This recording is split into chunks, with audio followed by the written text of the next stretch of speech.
आज ही Doubtnut app download करें। Doubtnut पर अपने सभी गणित, रसायन विज्ञान, भौतिक विज्ञान और जीव विज्ञान के डाउट्स का करो सफाया। बस प्रश्न की फोटो खींचो, एक ही प्रश्न को क्रॉप करो और तुरंत वीडियो सोल्यूशन पाओ। अभी डाउनलोड करें। नमस्कार दोस्तों, हमसे पूछा गया यदि किसी पिंड पर नेट बल एफ आर तथा नेट बल आघूर्ण टो आर का निम्न स्थितियों में संभव है। तो यहाँ पर क्या है कि जो नेट बल एफ आर है वो तो शून्य होना चाहिए, लेकिन जो बल आघूर्ण है उसका मान शून्य नहीं होना चाहिए। तो ये दोनों एक साथ संभव है क्या? तो यही पूछा था हमसे। तो यहाँ पे मान लिया कि मैंने कोई पिंड है हमारे पास। तो दोस्तों एफ आर का मतलब नेट बल का मतलब मान लिया कि हमने हमारे यहाँ पे एक बिंदु है, एफ वन इस तरफ लग रहा है और एफ टू इस तरफ लग रहा है, ऋणात्मक एफ टू लग रहा है। तो यहाँ पे कुल बल कितना हो जाएगा? एफ आर बराबर एफ वन माइनस का एफ टू। तो ये कुल बल हो गया इस पर। तो यहाँ पे इसका मान अगर मान लो कि एफ वन का मान कुछ है 10 न्यूटन और यहाँ पे मैंने 5 न्यूटन मान लिया, तो यहाँ पे 5 न्यूटन आ गया। तो इस प्रकार ये होता है कि नेट रिजल्टेंट या फिर परिणामी एफ आर होता है। तो इसी प्रकार मैं एक काम करता हूँ कि यहाँ पे भी इसको दर्शाता हूँ कि हमारा जो एफ वन है इस तरफ लग रहा है, इस पिंड पर एफ टू लग रहा है इस तरफ लग रहा है।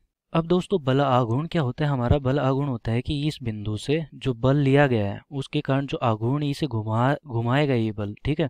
तो ये होता है बल आघूर्ण के द्वारा घुमाया जाता है। उसका मान कितना होता है? एफ वन कितनी दूरी पर है? ये यहाँ से बिंदु से आर दूरी पर है, तो ये एफ वन आर। ये हो गया बल आघूर्ण, बल आघूर्ण। अब दोस्तों ऐसे ही एफ टू का भी होगा। एफ टू का कितना हो जाएगा? F two R. तो यहाँ पे दो स्थितियाँ होगी हमारी, एक तो बल की निकाल लेता हूँ। तो हमारा जो रिजल्टेंट बल आएगा मतलब कि परिणामी बल। अब परिणामी बल को क्या लिख रखा है? F R. F R F R बराबर कितना हो जाएगा? एफ वन माइनस का एफ टू। अब मैंने मान लिया कि यहाँ पे एफ वन बराबर है एफ टू के। तो क्या होगा? कंडीशन देखते हैं, ये वाली स्थिति या केस समझते हैं हम कि एफ वन बराबर एफ टू के है। तो यहाँ पे एफ वन माइनस का एफ टू मतलब कि मान लो कि ये 10 न्यूटन है, ये भी 10 न्यूटन है, तो हमारा कितना हो जाएगा? शून्य हो जाएगा इसका मान। तो ये हो गया शून्य। अब बात करते हैं यहाँ पे बलागुण की। क्या बलागुण भी शून्य हो जाएगा? देखते हैं। तो दोस्तों ये इस तरफ घुमा रहा है, इसे किस तरफ घुमा रहा है? क्लॉकवाइज। और ये भी क्लॉकवाइज घुमा रहा है, मतलब कि घड़ी की दिशा में घुमा रहा है। तो ये वाला एफ टू भी क्लॉकवाइज घुमा रहा है। कितना बलागुण से घुमा रहा है? F two R. और यहाँ पे कितने बल से घुमा रहा है? F two F one R. तो यहाँ पे कुल बल आघूर्ण कितना हो गया? टू आर बराबर एफ वन आर प्लस का F two R. F two R. अब दोस्तों मैंने कहा था कि ये मान लो कि 10 न्यूटन है, ये भी 10 न्यूटन है, तो 10 न्यूटन गुना आर का यहाँ पे कुछ ना कुछ मान तो है। यहाँ पे आर मान लो कि 10 सेमी है, 5 सेंटीमीटर है या फिर 1 मीटर है, कुछ भी मान लो। तो यहाँ पे आर भी धनात्मक है, ये भी धनात्मक है। अब ये पूरा धनात्मक हो गया, ये भी पूरा धनात्मक है, तो ये तो पूरा शून्य हो ही नहीं सकता। इसका कुछ ना कुछ मान तो आएगा। तो मतलब कि मैं कह सकता हूँ कि शून्य नहीं होगा।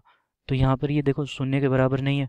तो ये वाला हो सकता है कि जब F1 बराबर F2 हो, मतलब कि दोनों के बल बराबर हो, तो ये पीछे की तरफ और आगे की तरफ दोनों तरफ से जो हमारे रेखीय बल होंगे, मतलब कि बल का मान होगा वो तो शून्य हो सकता है, क्योंकि दोनों के बराबर है तो इनके दोनों परिणामी आ गया, वो भी शून्य आ गया।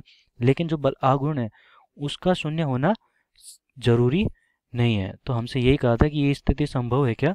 हाँ, ये स्थिति भी संभव है, ये स्थिति संभव है। हाँ हमारा उत्तर होगा। धन्यवाद।